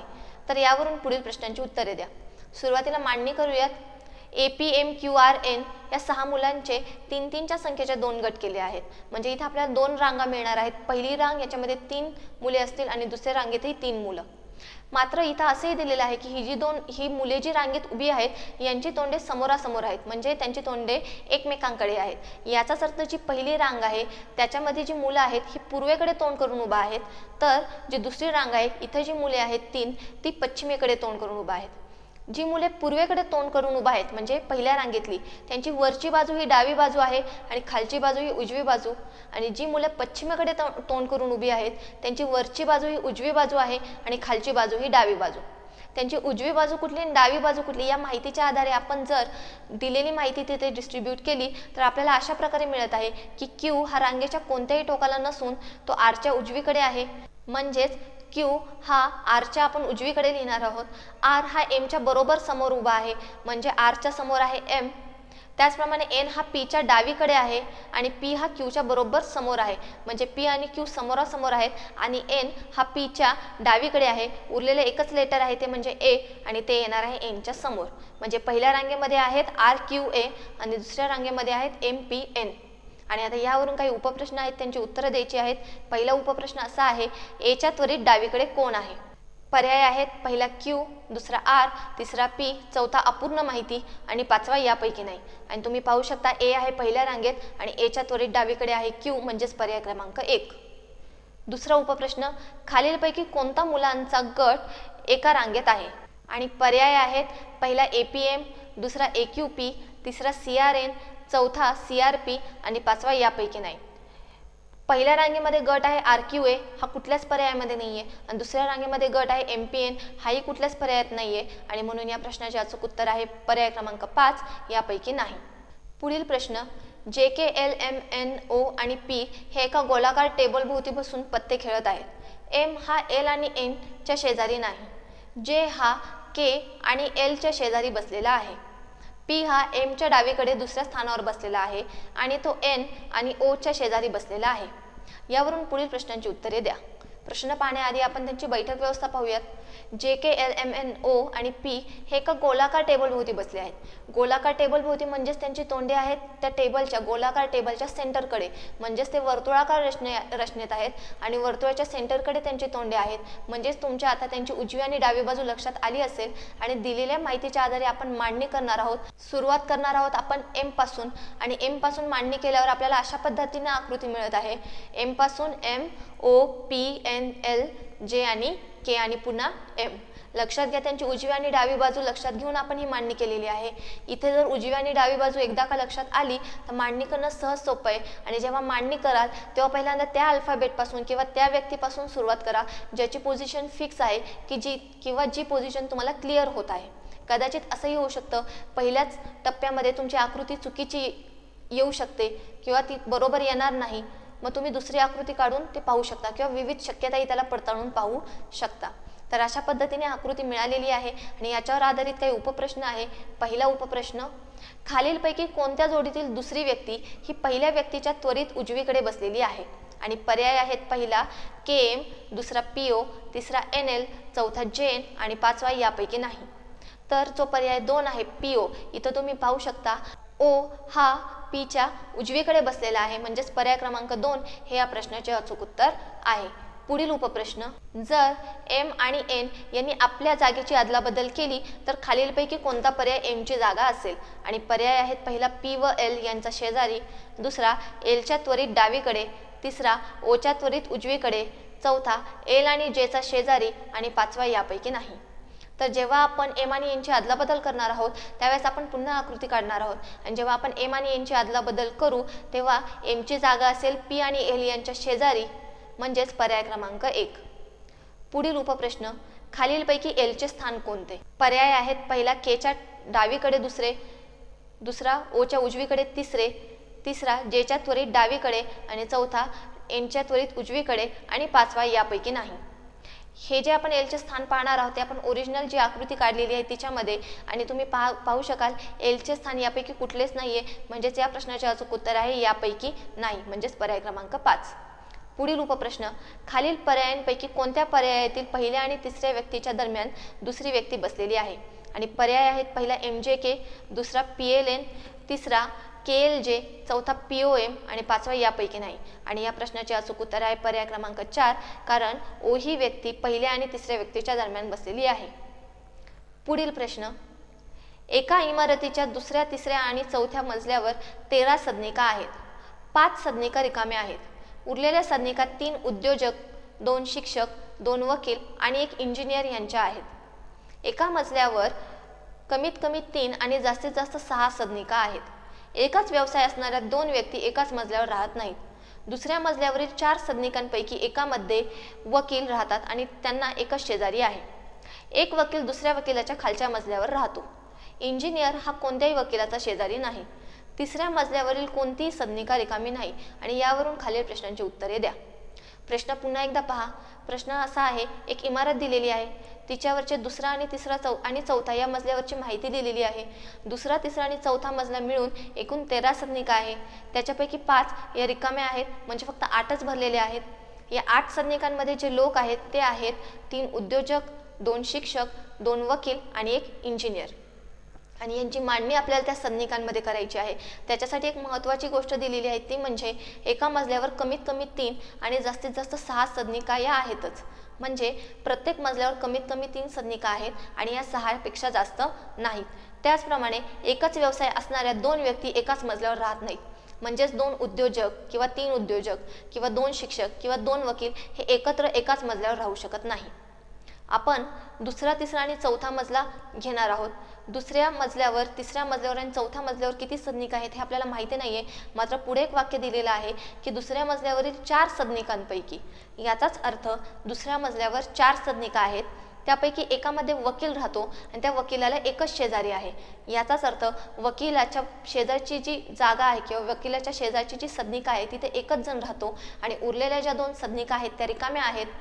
दुसऱ्या मजल्यावर एकूण 4 सदनिका आहेत. पुढे असं दिलेलं आहे की एक वकील दुसऱ्या वकिलाच्या खालच्या मजल्यावर राहतो. लक्षात घ्या, आपल्याकडे फक्त 2च वकील आहेत, त्याच्यापैकी एक वकील हा दुसऱ्या मजल्यावर राहतो. याचाच अर्थ दुसरा वकील हा तिसऱ्या मजल्यावर राहत असला पाहिजे. आणि पुढे असेही दिले की इंजिनियर हा कोणत्याही वकिलाचा शेजारी नाही. याचाच अर्थ दोन्ही वकील दुसऱ्या आणि तिसऱ्या फ्लोअरवर किंवा दुसऱ्या आणि तिसऱ्या मजल्यावर आहेत. याचाच अर्थ इंजिनियर हा जाईल चौथ्या मजल्यावर. म्हणजे अरेंजमेंट अशा पद्धतीने आहे आपल्याकडे. दुसरा मजला 4 सदनिका पैकी पहिल्याच्यामध्ये वकील राहतो, दुसरी रिकामी आहे, तिथे एक शेजारी राहतो वकिलाच्या शेजारी आणि दुसऱ्या 2 सदनिका या रिकाम्या आहेत. तिसरा मजला सध्या तरी एकच सदनिका मिळालेली आहे ज्यामध्ये वकील राहतो आणि चौथा मजला तिथेही एकच सदनिका आहे जिथं इंजिनियर राहतो. पण आपल्याला असे दिले की प्रत्येक फ्लोअरवर प्रत्येक मजल्यावर कमीत कमी 3 सदनिका आहेत, म्हणजे तिसऱ्या मजल्यावरही 3 सदनिका असतील आणि चौथ्या मजल्यावरही 3. या कमीत कमी 3 आहेत, कदाचित याच्यापेक्षा जास्त असू शकतील. मात्र जो दुसरा मजला आहे इथे मात्र फक्त 4च सदनिका आहेत, पैकी 2 भरलेल्या आहेत आणि 2 रिकाम्या. आता आपल्याला असं दिलेलं आहे की एकाच फ्लोअरवर दोघं जण सेम व्यवसाय करणारे राहू शकत नाही. म्हणजेच दुसऱ्या मजल्यावर आहे वकील, वकिलाबरोबर वकील तर राहू शकत नाही, तिथे एकतर उद्योजक राहू शकतो किंवा मग शिक्षक. तिसरा जो मजला आहे तिथे आहे वकील, उरलेल्या 2 सदनिका रिकाम्या आहेत, मात्र तिथेही भरलेल्याच असणार. आणि हो, इथे आणखी एक महत्त्वाचं वाक्य दिलेलं आहे, ते म्हणजे तिसऱ्या मजल्यावरील कोणतीही सदनिका रिकामी नाहीये. याचाच अर्थ जर तिसऱ्या मजल्यावर 3 सदनिका असतील तर त्या 3ही सदनिका रिकाम्या नाहीत. याचाच अर्थ पहिला वकील जर तिथे राहत असेल तर दुसरी व्यक्ती तिथे येणार आहे उद्योजक आणि तिसरी शिक्षक, आणि तिथे 3च सदनिका असतील, कारण जर या भरलेल्या असतील तर समजा चौथी सदनिका असेल तर तिथे उद्योजक किंवा शिक्षकापैकी एक आला पाहिजे. मात्र 2 एकच व्यवसाय करणाऱ्या 2 व्यक्ती एकाच मजल्यावर राहू शकत नाही, म्हणजे तिथे उद्योजक किंवा शिक्षक डबल येऊ शकत नाही, म्हणजे तिसऱ्या मजल्यावर फक्त 3च सदनिका आहेत. आणि म्हणून चौथ्या मजल्यावर उरलेल्या 3 सदनिका आहेत. आधीच्या ज्या 3 सदनिका आहेत पैकी एका सदनिकेमध्ये इंजिनियर राहतो, दुसऱ्या सदनिकेमध्ये एक उद्योजक राहील आणि तिसऱ्यामध्ये एक शिक्षक. एक उद्योजक बाकी आहे, तो उद्योजक जाईल दुसऱ्या मजल्यावर वकिलाच्या शेजारी. याचाच अर्थ ज्या चौथ्या मजल्यावर उरलेल्या 3 सदनिका आहेत या 3ही सदनिका रिकाम्या. आता आपल्याला एकूण 13 सदनिका मिळालेल्या आहेत, त्याच्यापैकी 5 रिकाम्या आहेत आणि उरलेल्या 8 मध्ये वकील, उद्योजक आणि शिक्षक राहतात. दुसऱ्या मजल्यावर वकील आणि उद्योजक राहतात, तिसऱ्या मजल्यावर वकील, उद्योजक आणि शिक्षक राहतात आणि चौथ्या मजल्यावर इंजिनियर, उद्योजक आणि शिक्षक राहतात. आणि आता याच्यावरून काही उपप्रश्न आहेत, त्यांची उत्तरं द्यायची आहेत. पहिला उपप्रश्न, चौथ्या मजल्यावरील किती सदनिकांत लोक राहतात? पर्याय आहेत, पहिला 2, दुसरा 3, तिसरा 4, चौथा अपूर्ण माहिती आणि 5वा यापैकी नाही. आणि उत्तर आहे पर्याय क्रमांक 2. पुढील उपप्रश्न, तिसऱ्या मजल्यावर किती सदनिका आहेत? पर्याय आहेत, पहिला 3, दुसरा 4, तिसरा 5, चौथा 3 किंवा 4 आणि 5वा यापैकी नाही. आणि तिसऱ्या मजल्यावर आहेत सदनिका 3, म्हणजेच पर्याय क्रमांक 1. पुढील उपप्रश्न, खालीलपैकी कोणती जोडी दुसऱ्या मजल्यावर राहते? पर्याय आहेत, पहिला वकील शिक्षक, दुसरा उद्योजक आणि शिक्षक, तिसरा उद्योजक आणि इंजिनियर, चौथा वकील आणि उद्योजक आणि 5वा शिक्षक आणि इंजिनियर. आणि दुसऱ्या मजल्यावर राहणारे आहेत वकील आणि उद्योजक, म्हणजेच पर्याय क्रमांक 4. पुढील उपप्रश्न, खालीलपैकी कोण तिसऱ्या मजल्यावरील वकिलाच्या शेजारी आहे? आणि पर्याय आहेत, पहिला शिक्षक, दुसरा उद्योजक, तिसरा उद्योजक व शिक्षक दोन्ही, चौथा अपूर्ण माहिती आणि 5वा यापैकी नाही. आणि या प्रश्नाचे अचूक उत्तर आहे पर्याय क्रमांक 3, उद्योजक व शिक्षक, कारण जो तिसरा मजला आहे तिथे वकिलाच्या शेजारी आहेत उद्योजक आणि शिक्षक. तर अशा पद्धतीने बैठक व्यवस्था ह्याच्यावरील माहिती आणि त्याच्या आधारे कशा पद्धतीने आपण प्रश्न सोडवणार आहोत ते आपण या प्रकरणात पाहिलेलं आहे. धन्यवाद. आपल्या पुढील प्रकरणाचे नाव आहे तुलना, म्हणजेच कंपॅरिझन. प्रश्नामध्ये काही घटक दिलेले असतात, त्यांची काही गुणधर्मांच्या आधारे आपल्याला तुलना करायची असते. पहिले उदाहरण पाहूयात. एका कुटुंबात लक्ष्मण सूरजपेक्षा लहान आहे, वासंती सुनंदापेक्षा मोठी आहे. लक्ष्मण सुनंदापेक्षा मोठा आहे, वासंती लक्ष्मणापेक्षा लहान आहे, तर सर्वात मोठा किंवा मोठी कोण? आणि पर्याय आहेत, पहिला वासंती, दुसरा सूरज, तिसरा सुनंदा आणि चौथा लक्ष्मण. आपल्याला इथे त्यांच्या वयाचा गुणधर्म दिलेला आहे. लक्ष्मण हा सूरजपेक्षा लहान आहे, त्याचवेळी वासंदा ही सुनंदापेक्षा मोठी आहे. लक्ष्मण सुनंदापेक्षा मोठा आहे, वासंती लक्ष्मणापेक्षा लहान आहे आणि सर्वात मोठा किंवा मोठी कोण असं विचारलंय. जेव्हा आपण हा क्रम लावू तेव्हा हा क्रम अशा पद्धतीने असेल, सुनंदा, वासंती, लक्ष्मण, सूरज. सगळ्यात लहान सुनंदा, तिच्याहून मोठी वासंती, वासंतीहून मोठा लक्ष्मण आणि लक्ष्मणहून मोठा सूरज. आणि प्रश्न असा आहे की सर्वात मोठा किंवा मोठी कोण आहे? आणि या कंपॅरिझनवरून आपल्याला लक्षात येते की सर्वात मोठा आहे सूरज, म्हणजेच पर्याय क्रमांक 2. पुढील प्रश्न, विधान आहे तिथे काही. पहिले विधान, डी हा ई पेक्षा मोठा आहे, एच हा एफ पेक्षा लहान आहे, पण एफ हा डी हून कधीही मोठा नाही.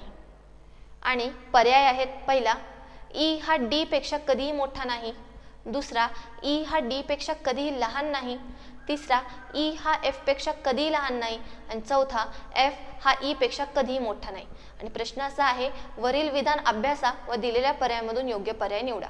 विधान असं आहे की डी हा ई पेक्षा मोठा आहे, याचाच अर्थ ई हा डी पेक्षा लहान आहे. एच हा एफ पेक्षा लहान आहे, याचाच अर्थ एफ हा एच पेक्षा मोठा आहे. आणि एफ हा डी हून कधीही मोठा नाही. एफ हा डीहून कधीही मोठा नाही, म्हणजेच एकतर एफ हा डी पेक्षा लहान आहे किंवा मग एफ हा डी एवढाच आहे. या तीनही विधानांवरून एकच आपल्याला अधोरेखित होते पर्यायांमधलं की ई हा डी पेक्षा लहान आहे, म्हणजेच ई हा डी पेक्षा कधीही मोठा नाही. याचाच अर्थ पर्याय क्रमांक 1. पुढील प्रश्न, सचिन विजयपेक्षा उंच आहे, जितेन श्रीकांतपेक्षा उंच आहे, सुजित सचिनपेक्षा उंच आहे, श्रीकांत सुजितपेक्षा उंच आहे, तर सर्वात कमी उंची कोणाची? आणि पर्याय आहेत, पहिला सुजित, दुसरा सचिन, तिसरा विजय आणि चौथा जितेन. दिलेला असं आहे की सचिन विजयपेक्षा उंच आहे. इथं आपल्याला उंची दिलेली आहे. सचिनची उंची विजयपेक्षा जास्त आहे, जितेन श्रीकांतपेक्षा उंच आहे, सुजित सचिनपेक्षा उंच आहे, श्रीकांत सुजितपेक्षा उंच आहे, तर सर्वात कमी उंची कोणाची? दिलेली मांडणी जर आपण केली तर सर्वात कमी उंची आहे विजयची, त्याच्याहून थोडी जास्त आहे सचिनची, त्याच्याहून थोडी जास्त आहे सुजितची, त्याच्याहून थोडी जास्त श्रीकांतची आणि सगळ्यात जास्त उंची आहे जितेनची. आणि आपल्याला विचारले की सर्वात कमी उंची कोणाची, तर सर्वात कमी उंची आहे विजयची, म्हणजेच पर्याय क्रमांक 3. पुढील प्रश्न, खालील माहिती काळजीपूर्वक वाचून प्रश्नांची उत्तरे द्या. आरती सोन्यापेक्षा मोठी आहे, प्रिया आरतीपेक्षा मोठी आहे परंतु प्राजक्तापेक्षा लहान आहे, प्राजक्ता सोन्यापेक्षा मोठी आहे, सोन्या प्रियापेक्षा लहान आहे आणि सुप्रिया सगळ्यात मोठी आहे. आणि यावरून खालील प्रश्नांची उत्तरे द्या. सुरुवातीला मांडणी करूयात. जेव्हा आपण ही मांडणी करू तेव्हा आपल्याला सगळ्यात कमी मिळत आहे वय सोन्याचं.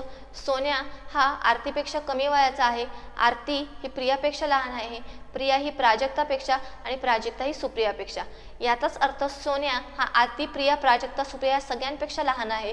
त्याचप्रमाणे आरती ही प्रिया प्राजक्ता सुप्रिया यांच्यापेक्षा लहान आणि सोन्यापेक्षा मोठी आहे. आणि असंच प्रत्येकाच्या बाबतीत व्हॅलिड आहे, म्हणजे प्रिया प्राजक्ता आणि सगळ्यात मोठ्या आहेत सुप्रिया. सुप्रिया ही सगळ्यात मोठी आहे. आणि या माहितीच्या आधारे पुढील काही उपप्रश्न आहेत त्यांची उत्तरं द्यायची आहेत. पहिला उपप्रश्न आहे सर्वात लहान कोण आहे? आणि पर्याय आहेत, पहिला प्राजक्ता, दुसरा आरती, तिसरा प्रिया आणि चौथा सोन्या. आणि तुम्हाला दिसतेच या मांडणीमध्ये सगळ्यात लहान आहे सोन्या, म्हणजेच पर्याय क्रमांक 4. पुढील प्रश्न, वयाप्रमाणे मध्यभागी कोण आहे? आणि पर्याय आहेत, पहिला प्राजक्ता, दुसरा आरती, तिसरा प्रिया आणि चौथा सोन्या. आणि वयाप्रमाणे मध्यभागी आहे प्रिया, कारण प्रियाच्या डाव्या बाजूला आहेत सोन्या आणि आरती, म्हणजे आपली डावी बाजू कन्सिडर करत आहोत, आणि प्रियाच्या एका बाजूला आहेत प्राजक्ता आणि सुप्रिया, म्हणजे मध्यभागी आहे प्रिया, म्हणजेच पर्याय क्रमांक 3. पुढील उपप्रश्न, वरीलपैकी कोणते विधान किंवा विधाने अनावश्यक असून उत्तरे देताना विचारात घेण्याची गरज नाही? पर्याय आहेत, पहिला फक्त 1 किंवा 3, दुसरा फक्त 4, तिसरा फक्त 1 किंवा 4 आणि चौथा फक्त 3 व 4 दोन्ही. इथं तुम्ही लक्षात घ्या, विधाने जेव्हा तुम्ही पुन्हा एकदा पाहता तेव्हा तुमच्या लक्षात येईल की फक्त विधान 3 आणि 4 हे दोन्ही अनावश्यक आहे, कारण सोन्या प्रियापेक्षा लहान आहे आणि प्राजक्ता सोन्यापेक्षा मोठी आहे हे आपल्याला 1, 2 व जे शेवटचं 5वं वाक्य आहे सुप्रिया सगळ्यात मोठी आहे याच्यावरून अधोरेखित होत आहे. आणि त्याच्यामुळं फक्त विधान 3रं आणि 4थं हे अनावश्यक आहे आणि म्हणून या प्रश्नाचे अचूक उत्तर आहे पर्याय क्रमांक 4. पुढील प्रश्न, मुख्य प्रश्न, पहिले विधान, ए हा बी पेक्षा मोठा आहे, दुसरे सी आणि डी एकाच वयाचे आहेत, तिसरे ई हा सर्वात लहान आहे, चौथे एफ हा डी पेक्षा लहान आहे आणि पाचवे एफ हा ए पेक्षा मोठा आहे. तर खालील प्रश्नांची उत्तरे द्या. मांडणी करून घेऊयात आपण. कोण कोणापेक्षा मोठा आहे किंवा लहान आहे या मांडणीनुसार आपल्याला सिक्वेन्स असा मिळत आहे, सगळ्यात लहान आहे ई, जे आपल्याला विधान क्रमांक 3 मध्येच दिलेला आहे. त्याच्यानंतर त्याहून थोडा मोठा आहे बी, बी हा ई पेक्षा मोठा आणि बी ए पेक्षा लहान आहे, ए हा बी पेक्षा मोठा आणि एफ पेक्षा लहान आहे, एफ हा ए पेक्षा मोठा आणि डी पेक्षा लहान आहे, डी हा एफ पेक्षा मोठा आणि सी च्या इक्वल आहे, डी आणि सी इक्वल आहेत. आणि ह्यावरून काही प्रश्नांची उत्तरे द्यायची आहेत. पहिला उपप्रश्न असा आहे, वरीलपैकी कोणती 2 विधाने हे दर्शवितात की एफ हा बी पेक्षा मोठा आहे? आणि पर्याय आहेत, पहिला 1 आणि 4, दुसरा 4 आणि 5, तिसरा 1 आणि 5 आणि चौथा यापैकी नाही. फक्त 2च विधान अशी आहेत जे हे दर्शवतात, ते म्हणजे पहिले विधान आणि पाचवे. पहिले विधान आहे ए हा बी पेक्षा मोठा आहे, मात्र पाचवे विधान हे सांगते की एफ हा ए पेक्षा मोठा आहे. म्हणजे जर ए हा बी पेक्षा मोठा आहे आणि एफ हा ए पेक्षा मोठा आहे तर बी हा एफ पेक्षा लहान येणार आहे, याचाच अर्थ एफ हा बी पेक्षा मोठा आहे. आणि म्हणून विधान क्रमांक 1 आणि 5 हे या प्रश्नाचे अचूक उत्तर आहे, पर्याय क्रमांक 3. दुसरा उपप्रश्न, कोणते विधान किंवा विधाने दर्शवितात की डी हा ई पेक्षा मोठा आहे? आणि पर्याय आहे पहिला दुसरा आणि तिसरं, दुसरा फक्त तिसरं, तिसरा फक्त तिसरं आणि चौथं, आणि चौथा यापैकी नाही. एक लक्षात घ्या, 3 नंबरचं विधान आहे ई हा सर्वात लहान आहे. याचाच अर्थ जेवढ्या काही व्यक्ती आहेत किंवा जेवढे काही अल्फाबेट्स आहेत हे ई पेक्षा मोठे आहेत, म्हणून ई हा डी पेक्षा लहान आहे हे वाक्य आपल्याला फक्त वाक्य क्रमांक किंवा विधान क्रमांक 3 दर्शवते, आणि म्हणून पर्याय क्रमांक 2 हे या प्रश्नाचं अचूक उत्तर आहे. पुढील तिसरा उपप्रश्न, बी हा सी पेक्षा लहान आहे हे सिद्ध करण्यासाठी कोणते विधान किंवा विधाने आवश्यक नाहीत? आणि पर्याय आहेत पहिला फक्त 3, दुसरा फक्त 3 आणि 4, तिसरा फक्त 4 आणि 5, आणि चौथा फक्त 3 आणि 5. लक्षात घ्या, जे 3 नंबरचं विधान आहे ई हा सर्वात लहान आहे हे विधान इथे आवश्यक नाहीये की बी हा सी पेक्षा लहान आहे हे सांगण्यासाठी, आणि म्हणून पर्याय क्रमांक 1 हे या प्रश्नाचे अचूक उत्तर आहे. पुढील प्रश्न, वरीलपैकी कोणती विधाने हे सिद्ध करतात की ए हा सी पेक्षा लहान आहे? पर्याय आहेत पहिला 1, 2, 4, दुसरा 2, 4, 5, तिसरा 1, 4, 5, चौथा यापैकी नाही. आणि या प्रश्नाचे अचूक उत्तर आहे पर्याय क्रमांक 2, 2, 4 आणि 5, कारण विधान क्रमांक 2 आहे सी आणि डी एकाच वयाचे आहेत. विधान क्रमांक 4 आहे एफ हा डी पेक्षा लहान आहे, आणि 5वे विधान आहे एफ हा ए पेक्षा मोठा आहे. याचाच अर्थ ए हा सी पेक्षा लहान आहे. पुढील मुख्य प्रश्न पाहूयात. बी डी एच के एम सी आणि टी हे 7 मित्र पी क्यू आर या 3 व्यवस्थापन कॉलेजमध्ये शिकत होते. त्यातील प्रत्येकाने विपणन, वित्त आणि पर्सोनल या 3 विषयांपैकी एक विषय हा मुख्य विषय म्हणून निवडला होता. प्रत्येक मुख्य विषय कमीत कमी 2 मित्रांनी निवडला होता. कोणत्याही 2 व्यक्ती एकच मुख्य विषय आणि एकच कॉलेज अशा जोडीत नाहीत. क्यू या कॉलेजमधील विपणन तज्ज्ञ सर्वात जास्त कमाई करतो. डी हा आर कॉलेजमधील पर्सोनल तज्ज्ञ आहे आणि तो फक्त बी आणि के पेक्षा जास्त कमाई करतो. एच हा पी कॉलेजमधील विपणन तज्ज्ञ असून तो फक्त एम आणि टी पेक्षा कमी पैसे कमवतो. सी हा आर या कॉलेजमधून वित्त बनला असून तो डी पेक्षा जास्त आणि एच पेक्षा कमी पैसे कमवतो. टी हा पी कॉलेजमधून वित्त तज्ज्ञ बनला आहे. के हा पर्सोनल तज्ज्ञ क्यू कॉलेजमध्ये शिकला असून तो सर्वात कमी कमाई असणारा नाही. बी हा वरीलपैकी एका कॉलेजमध्ये शिकलेला वित्त तज्ज्ञ आहे. आणि यावरून पुढील प्रश्नांची उत्तरे द्या. मांडणी करूयात. जे आपण क्लासिफिकेशन चॅप्टरमध्ये केली होती त्या पद्धतीने मांडणी करणार आहोत. उभा जो कॉलम आहे तिथे आपण घेणार आहोत पी क्यू आर म्हणजे कॉलेजेसची नावं, आणि आडवी जी लाईन आहे तिथे घेणार आहोत विषय. पहिला विषय विपणन, दुसरा वित्त आणि तिसरा पर्सोनल. इथं आपल्याला असे दिले की क्यू या कॉलेजमधील विपणन तज्ज्ञ सर्वात जास्त कमाई करतो, मात्र तो कोण आहे हे दिलेले नाही. डी हा आर कॉलेजमधील पर्सोनल तज्ज्ञ आहे, म्हणजे डी ची जागा आहे पर्सोनल मधली शेवटची. याचाच अर्थ पर्सोनल मधली लास्टची जागा जी आर च्या ठिकाणी आहे, म्हणजे तो आर या कॉलेजमधून पर्सोनल तज्ज्ञ झालेला आहे. त्याच्यानंतर डी हा बी आणि के पेक्षा जास्त कमाई करतो, म्हणजेच डी ची कमाई ही बी आणि के पेक्षा जास्त आहे, ते आपण खाली लिहिलेलं आहे. त्याच्यापुढे असं सांगितले की एच हा पी कॉलेजमधील विपणन तज्ज्ञ आहे, म्हणजेच विपणनच्या कॉलममध्ये एच ची पोझिशन सर्वात आधी आहे आणि तो एम आणि टी पेक्षा कमी पैसे कमवतो. याचाच अर्थ एम आणि टी एच पेक्षा जास्त पैसे कमवतात. पुढे असं दिले सी हा आर या कॉलेजमधून वित्त बनला असून, म्हणजे सी हा आर या कॉलेजमधून वित्त बनलाय, म्हणजे वित्तमध्ये सी ची पोझिशन सगळ्यात शेवटी आहे आणि तो डी पेक्षा जास्त आणि एच पेक्षा कमी पैसे कमवतो. याचाच अर्थ सी हा एच पेक्षा कमी आणि डी पेक्षा जास्त, म्हणजेच डी लहान आहे सी पेक्षा आणि सी लहान आहे एच पेक्षा. पुढे असं दिले टी हा पी कॉलेजमधून वित्त तज्ज्ञ बनला आहे, म्हणजे टी ची पोझिशन आहे वित्तमध्ये सर्वात आधी, आणि के हा पर्सोनल तज्ज्ञ क्यू कॉलेजमध्ये शिकला असून, म्हणजे के हा पर्सोनल तज्ज्ञ आहे आणि तो क्यू कॉलेजमध्ये शिकलाय, म्हणजे के ची पोझिशन येईल पर्सोनलच्या सेकंड लाईनला. तो सर्वात कमी कमाई असणारा नाही, म्हणजे असं अजून कोणतरी आहे ज्याची कमाई के पेक्षा कमी आहे. आणि बी हा वरीलपैकी एका कॉलेजमध्ये शिकलेला वित्त तज्ज्ञ आहे. आता वित्तासाठीची एकच जागा रिकामी आहे ती म्हणजे मधली जी आहे क्यू या कॉलेजमधली, आणि म्हणून बी हा क्यू या कॉलेजमधला वित्त तज्ज्ञ आहे. राहिलेला आहे एकच लेटर ते म्हणजे एम, आणि आपल्याला सुरुवातीलाच दिलं होतं क्यू या कॉलेजमधील विपणन तज्ज्ञ सर्वात जास्त कमाई करतो. याचाच अर्थ शेवटचं जे लेटर आहे एम हा विपणन तज्ज्ञ आहे आणि तो क्यू या कॉलेजमधून शिकलाय आणि तो सगळ्यात जास्त कमाई करतो. आता आपण पाहूया त्यांच्या कमाईचं. आता आपण पाहूया त्यांच्या कमाईचा क्रम. डी हा बी आणि के पेक्षा जास्त कमवतो, त्याच वेळेस एच हा एम आणि टी पेक्षा कमी कमवतो. के ची कमाई सर्वात कमी नाही, म्हणजेच बी ची कमाई ही के पेक्षा कमी आहे. एमची कमाई सर्वात जास्त आहे, याचाच अर्थ एमची कमाई ही टीपेक्षा आणि टीची कमाई ही एचपेक्षा जास्त आहे.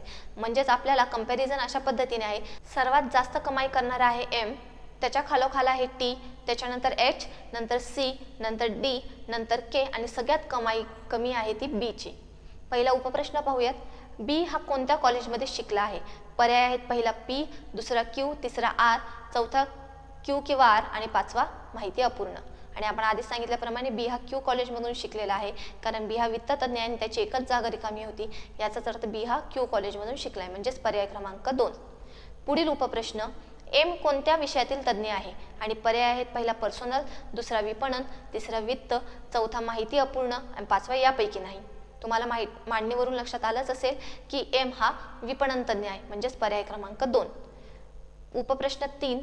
खालीलपैकी कॉलेज व्यक्ती तज्ञ यांची कोणती जोडी चुकीची आहे? पर्याय आहेत, पहिली जोडी पी के पर्सोनल, दुसरी पी एच विपणन, तिसरी क्यू बी वित्त, चौथी आर सी वित्त आणि पाचवी यापैकी नाही. आणि करेक्ट आन्सर आहे पर्याय क्रमांक 1 पी के पर्सोनल, कारण ही जोडी चुकीची आहे, कारण पी या कॉलेजमधून पर्सोनल तज्ञ कोणीच नाहीये आणि के हा क्यू या कॉलेजमधला पर्सोनल तज्ञ आहे, म्हणून पर्याय क्रमांक 1 हे अचूक उत्तर आहे. पुढील प्रश्न.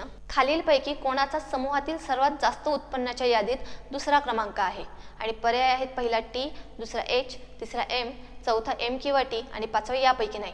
आणि त्या कंपॅरिझनवरून जी आपण तुलना केलेली आहे वरती, त्याच्यावरून लक्षात आलंच असेल की उत्पन्नाच्या यादीत दुसरा क्रमांक आहे टीचा. पुढील उपप्रश्न. डी पेक्षा जास्त उत्पन्न असलेले किती जण आहेत? आणि पर्याय आहेत, पहिला 1, दुसरा 2, तिसरा 3, चौथा 5 आणि पाचवा यापैकी नाही. डी पेक्षा जास्त कमाई करणारे आहेत 4 जण, मात्र 4 हा या पर्यायांमध्ये नाहीये, म्हणजेच या प्रश्नाचे अचूक उत्तर आहे यापैकी नाही, म्हणजेच पर्याय क्रमांक 5.